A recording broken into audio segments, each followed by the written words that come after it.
Good afternoon.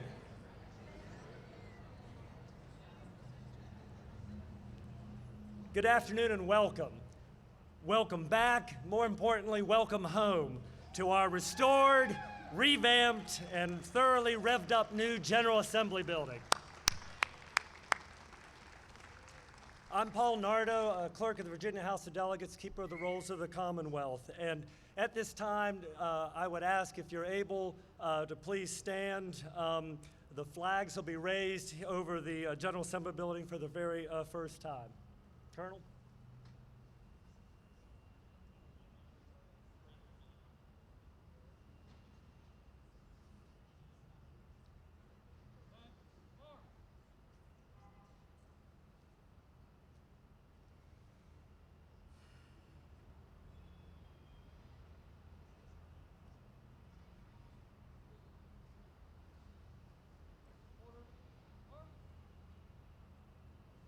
Thank you, Colonel. You may be seated if you'd like. Flying above the building here are two 6x10 flags, one of the Virginia, one of the United States flags. They're on two 35-foot poles that'll be illuminated at night, so it is officially here. We come together on this very sun-soaked, long anticipated, and glorious day in Virginia. Legislators and staff, government officials and dignitaries, special guests, the public, citizens all, we come together to celebrate the completion of the preservation and construction of this stately, this stunning, this oh-so standout structure here on Capitol Square. I couldn't be any more happy. It's apt that we gather here on these front steps at the very heart of our Commonwealth civic life and ongoing experiment in representative self-government, to officially open the first purpose-built legislative building in the over 400 years of the Virginia General Assembly, America's first, oldest, and continuously elected English-speaking lawmaking body, been serving the people here since 1619. It's a towering accomplishment, quite literally, as you can see, but it's also a fitting tribute and a long-lasting testament, not only to the patience and the perseverance and the alacrity of so very many, but also to our purposeful resolve and powerful ability to dream large and to do really big things.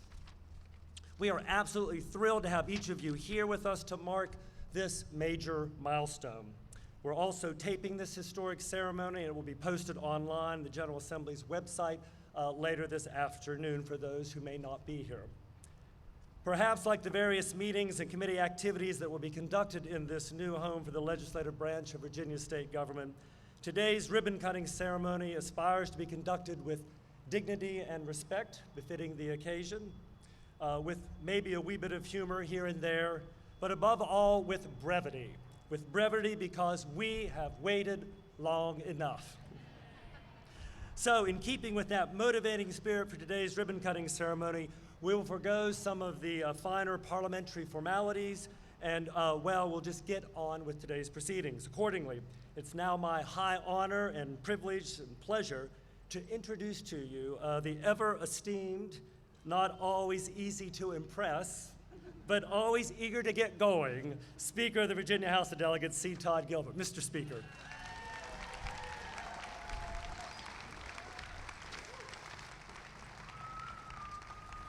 Thank you, Mr. Clerk. I appreciate the effort at brevity, even though you wrote these words that I'm going to now recite for everyone. Thank you. What an amazing day, actually. And I hope you all agree with me that it's worth the wait. Has it been worth the wait? We're about to find out, right? So after experiencing many years of conservation and construction, overcoming many obstacles, whoever's in charge of that, help me out, please. I am pleased and delighted and very much impressed with this new General Assembly building, and that is now finished and opening today. This greatly anticipated and first purpose-built building for our nation's oldest continuing continuously serving legislative body is a big and wonderful win for the people of Virginia that we work for and whom we are so privileged to serve. It is a win because this new General Assembly building will enable constituents, visitors, and all interested parties to more easily observe and actively participate in the legislative process. There's a convenient constituency center for the public to use, for them to charge their phones, for them to plan office visits. I know we've got some folks here today ready to plan their lobbying day already, so welcome. There are larger meeting spaces, spacious hallways, faster elevators, and stunning views. And it's a win because its form is not only a beautiful new addition to our square and to the Capitol's skyline, but its function is focused and user-friendly. I am so impressed by the thoughtful creativity of its exterior design and interior amenities.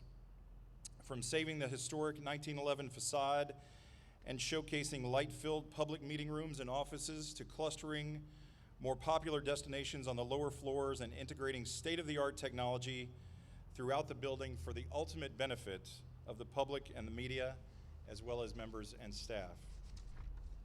As I look around, I see a great new building worthy of the consequential work that will be conducted within its walls. And it's a win that improves Virginia's practice of civic engagement. Indeed, this new building will better ensure that the people's business is conducted in a more timely, open, accessible, and transparent manner. In fact, the GAB's opening underscores the continuing resolve of all Virginia's leaders to help facilitate more understanding of and learning about and involvement in the conduct of sound public policy and sensible lawmaking. Of course, public works of this size and public projects of this magnitude do not just happen by accident. So like Senator Locke and all of my other legislative colleagues here or those who have moved on, the General Assembly would like to gratefully acknowledge and thank everyone who contributed in any way, shape, or form to this magnificent endeavor. The architects from Robert A.M. Stern and Glave and Holmes listened carefully and closely to those who work and almost live in this space at times. They turned those hours of conversation and years of yearning for so many into an inviting vision that is truly breathtaking to behold. Once inside, I think you will see what I mean by that. The construction teams, ably led by Gilbane Building Company, brought considerable trade and technical skills, execution and due diligence to the dreams of all of us and to the very artful designs of our superior architects. Their painstaking work over many years, tearing down, shoring up, building new, and putting it all together has been truly remarkable to witness. The Department of General Services has been an outstanding partner in all of this. Absolutely, there you go, thank you. I know that our two clerks relied heavily on them throughout every stage of this project, through pandemics, through supply chain issues, and the all too familiar ups and downs of projects like this. DGS always worked closely with our team. We couldn't be more impressed or grateful to the huge contributions that made this possible. And finally, to the Senate clerk and House clerk and their staff, the most able in the nation, I would submit to you, who contributed mightily to keeping us focused and on task and to getting us from pie-in-the-sky ideas to real proof is in the pudding of today's ribbon-cutting ceremony. Their day after day planning, their meeting after meeting of project management and oversight, and their tenacious resilience and undaunted optimism have been nothing short of impressive. Susan and Paul, I cannot thank you both enough for your leadership and hard work. From even before this official start of this project in 2016, their tremendous hard work, monumental dedication, and enduring patience of countless senators and delegates, legislative staff, other elected office holders, as well as that of the architects, contractors, builders, and every supporter of this now completed GAB are the true time-tested and lasting cornerstone enabling its successful completion and everything we celebrate today. To all of you involved, I salute you once again. I just want to say a personal word that I've scribbled in here. about the history of this moment. I'm joined by my wife and two boys today who drove all the way from the Shenandoah Valley. My wife thought it would be fitting and important for them to witness a once-in-a-lifetime event. And the history that's happening here today is part of the history of our family. My wife is a broadcast journalist. She and I met here in Capitol Square in 2006, and we had our first date walking around Capitol Square. I proposed to my wife on the steps of Mr. Jefferson's Capitol, so this history is very much a history of our family.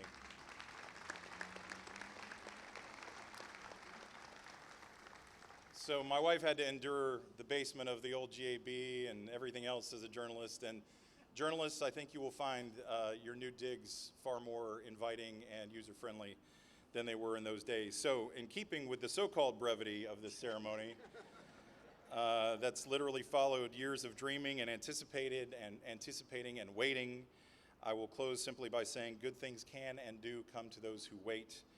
But now the waiting is over. So today it's time for the public to start using and benefiting from all this that the new General Assembly building has to offer. And once again, to all those involved, I say congratulations on a job well done. Thank you very much.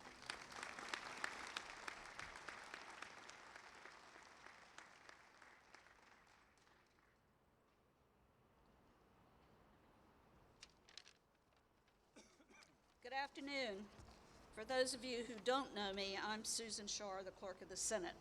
So rejoice, the day is finally here. We thought at times that it would never get here. I never envisioned when I started working here and the legislature was moving into what is now the Barbara Johns building, never envisioned that I'd be standing here in front of a brand new GAB. But this has been a real labor of love for the staff of the Senate and the House, DGS, everyone who's been involved with it, our private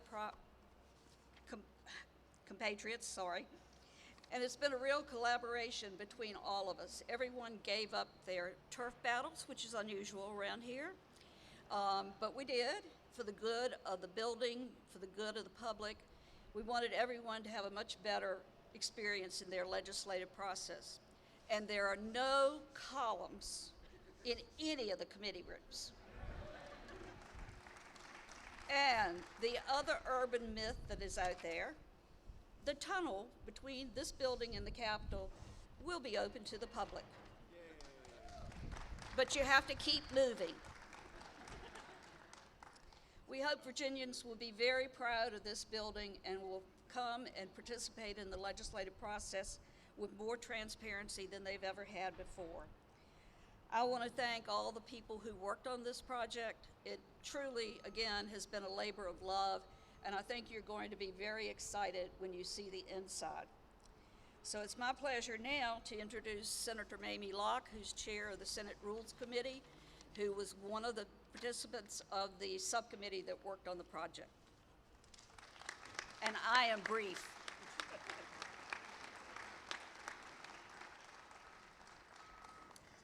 Good afternoon, everyone, and thank you all so very much for turning out on this beautiful day. And it is indeed a beautiful day to welcome you to our new building. Thank you all so very much for being here. Just before we moved out of this building over to the Pocahontas building, I was excited because I had finally moved to the 5th floor and had a view of the Capitol. But we got kicked out and sent to the Pocahontas building. I had 3 rooms finally, but no, we get kicked out and sent to the Pocahontas building.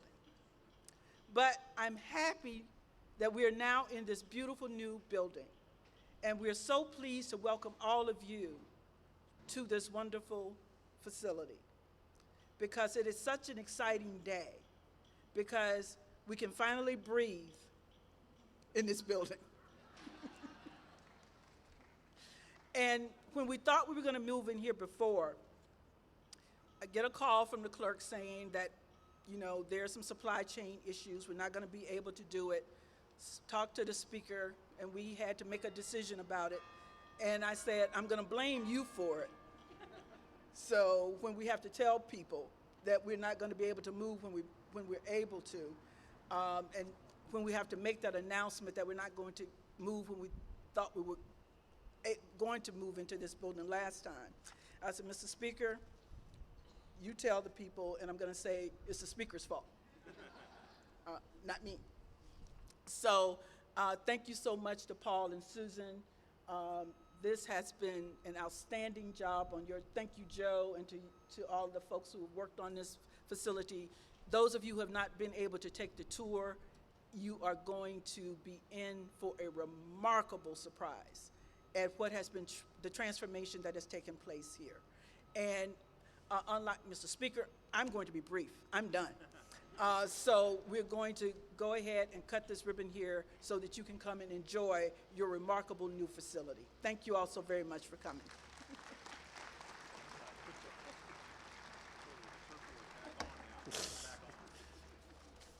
All right, as the senator said, we'll keep this brief, but this is just a couple logistic notes. Once we cut the ribbon here, we're going to go inside, led by the senator and speaker. There will be a building dedication plaque that will be unveiled by them in the main lobby.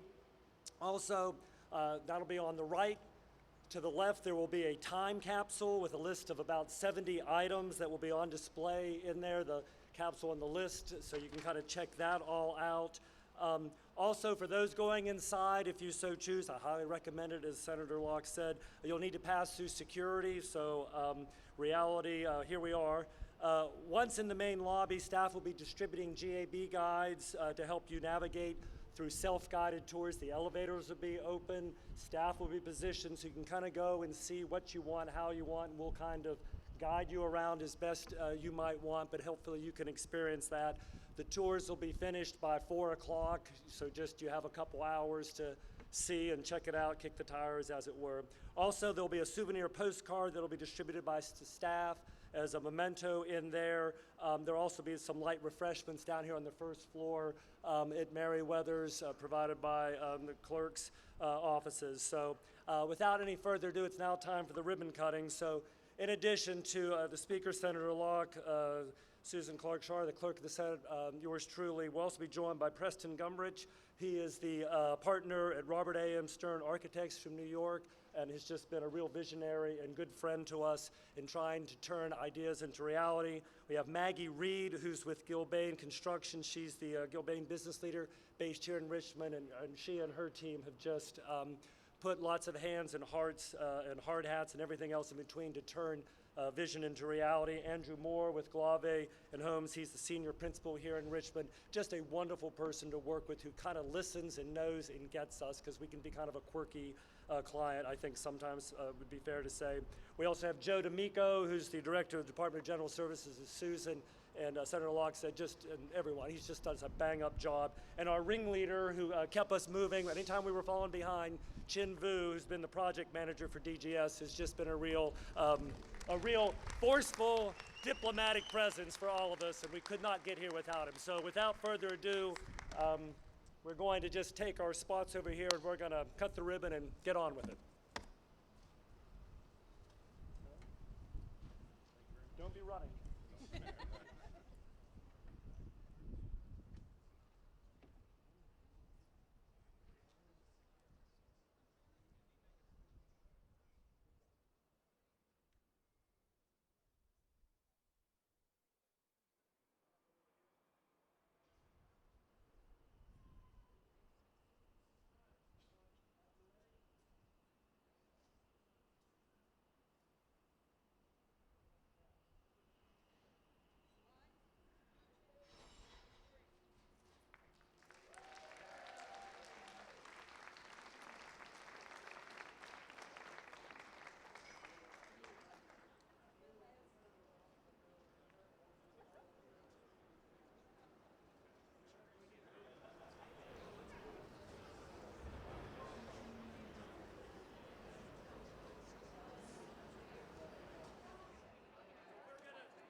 Come on.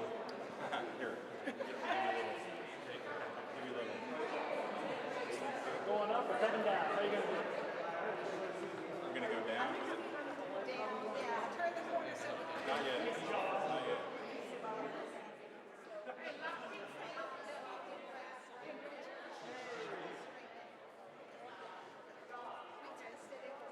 Try to find suit.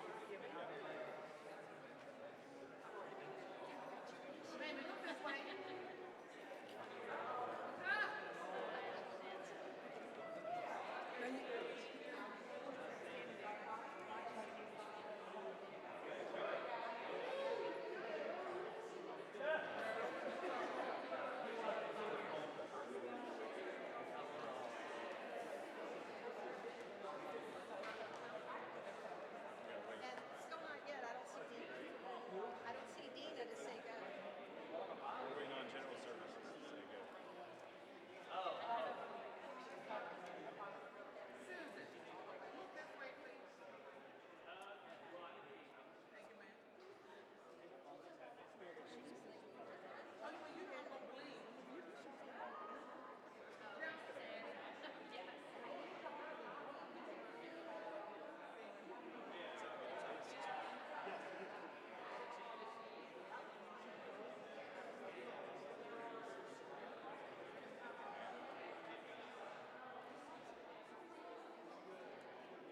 One more bridge.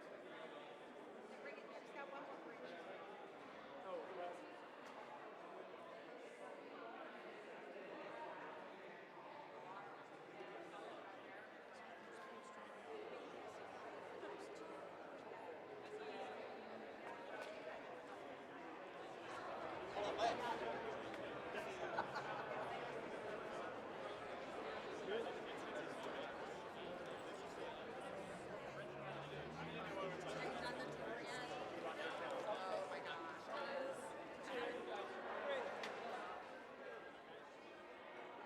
You messed up.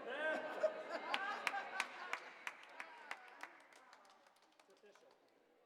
All right. Quitting time. Yeah, I got hung up. All right. So you are good to go.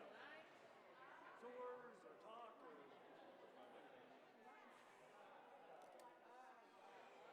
Big scissors. I didn't know what I was gonna get out of this thing, but You got some scissors.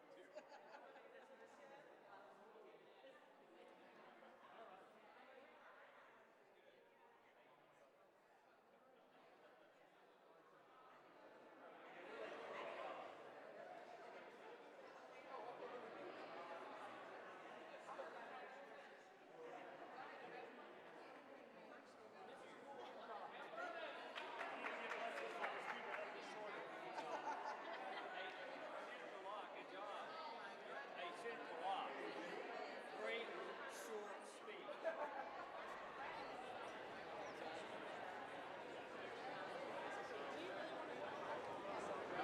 Should we sit on the chairs?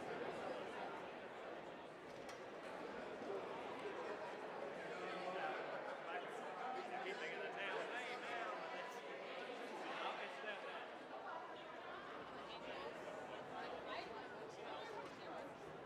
He's the one that offered it.